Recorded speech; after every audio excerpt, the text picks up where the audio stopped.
हमें ताज्जुब होता है, ऐसे ऐसे लोग रामचंद्र जी की बात करते हैं, हिंदुत्व की बात करते हैं कि जिनको हमने एक दो मर्तबा पूछा उनसे कि तुम अपना गायत्री मंत्र सुनाओ, तो गायत्री मंत्र नहीं सुना पाए। मैंने उनसे पूछा कि गायत्री मंत्र क्या है, तो उन्होंने सुनाया ओम भूर्भुवः स्वः तत्सवितुर्वरेण्यं भर्गो देवस्य धीमहि धियो यो न प्रचोदयात्। मैंने कहा गायत्री क्यों कहा जाता है इसको? कहने लगा उसमें 3 मंत्र होते हैं। तो हमने कहा गिनिए तो कितने हैं? ओम भूर्भुवः स्वः तत्सवितुर्वरेण्यं भर्गो 2, देवस्य धीमहि 3, धियो यो न प्रचोदयात्। हमने कही तो 4 हो गए, नहीं बता पाया। और ये सबसे बड़ा वो था जो हिंदुत्व की बात कर रहा था।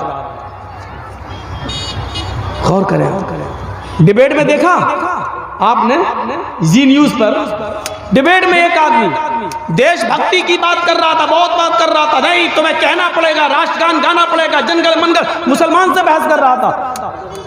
एक उस मुसलमान ने कहा अच्छा चलिए तुम पूरा जनगण मन सुना दो हमें।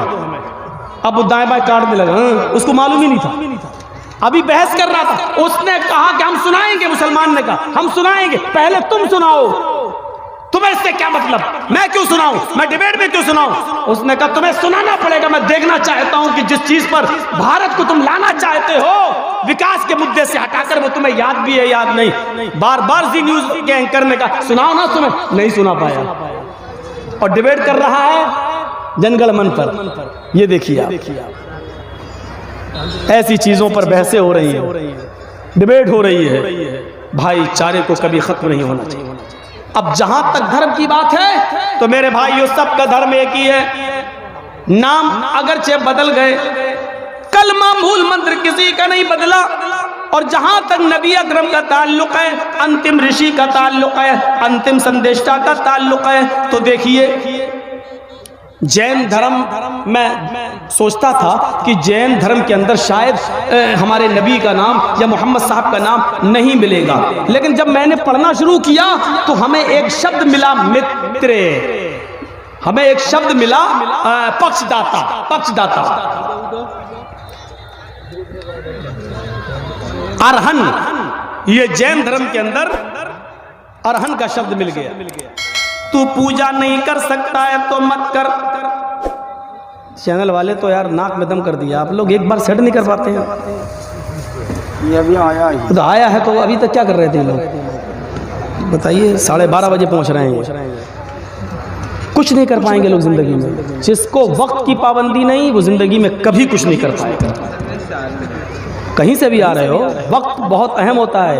एक एक मिनट के अंदर दुनिया की हुकूमतें बदल गई। अभी हम वक्त की कीमत बताने लगे तो सुबह यही कर दूंगा मैं, सिर्फ वक्त पर बोलते बोलते समय की कीमत क्या होती है।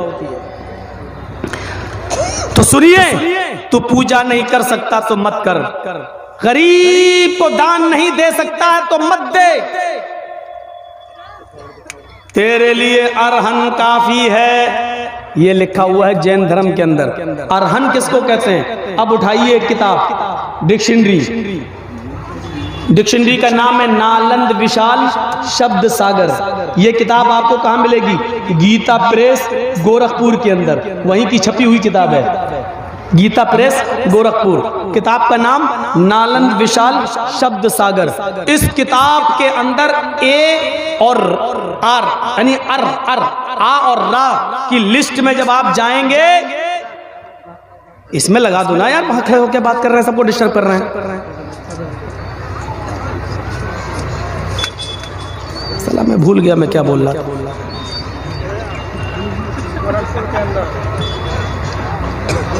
गीता प्रेस लगाने उनको बोल रहा हूँ मैं, भूला थोड़ी। तो आ और रा में आप जाइए, अरहन, उस गीता प्रेस गोरखपुर से छपी हुई किताब के अंदर अरहन देखेंगे, नालंद विशाल शब्द सागर। अरहन का माना मीनिंग आपको मिलेगी पक्षदाता,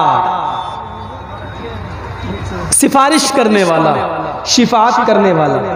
अब बताइए, पूजा ना करना पाप है? गरीब की सेवा न करना पाप है। महावीर जी कह रहे हैं तू पूजा नहीं कर सकता तो मत कर, गरीब की सेवा नहीं कर सकता है, गरीब को दान नहीं दे सकता तो मत दे। तुझे चिंता किस चीज की है? तेरे लिए अरहन काफी है। यानी इन गुनाहों के बाद, इन पापों के बाद भी तुझे सिफारिश करने वाला सिफारिश करा लेगा, बख्शवाने वाला बख्शवा लेगा, यानी तेरी शिफाअत कर देगा। तो क्या मतलब हुआ अरहन को पक्षदाता का? अब अरबी में तर्जुमा करिए तो क्या होगा? अरबी में अरहन तो संस्कृत हो गई और अरहन की हिंदी हो गई पक्षदाता। अब अरहन को अरबी में अगर आप कहेंगे तो उसको कैसे कहेंगे मालूम है? शफीउल मुज़नबीन। मुज़नबीन मानी गुनाह करने वाले, पाप करने वाले, और शफी मानी पक्ष सिफारिश करने वाले। शफीउल मुज़नबीन गुनाहगारों को, पापियों को सिफारिश करके बख्शवाने वाले। अल्लाह के नबी क़यामत के दिन इन पापियों को जो जहन्नम के किनारे खड़े होंगे, अल्लाह के दरबार में कहेंगे, अल्लाह हुक्म देगा इरफा रासक, ऐ मोहम्मद अपना सर उठाओ, सल मांगो तोता दिया जाएगा, वशफी तुशफ़ा, जिसके बारे में तुम सिफारिश करोगे आपकी शिफाअत कबूल की जाएगी। तब अल्लाह के रसूल कुछ लोगों को, जितनों को अल्लाह चाहेगा उनको बख्श देगा और जन्नत के अंदर भेज देगा। देखिए अरहन शफीउल मुज़नबीन, यानी ये नाम वेदों में, जैन शास्त्र में जो आया है वो हदीस में शफीउल मुज़नबीन आया।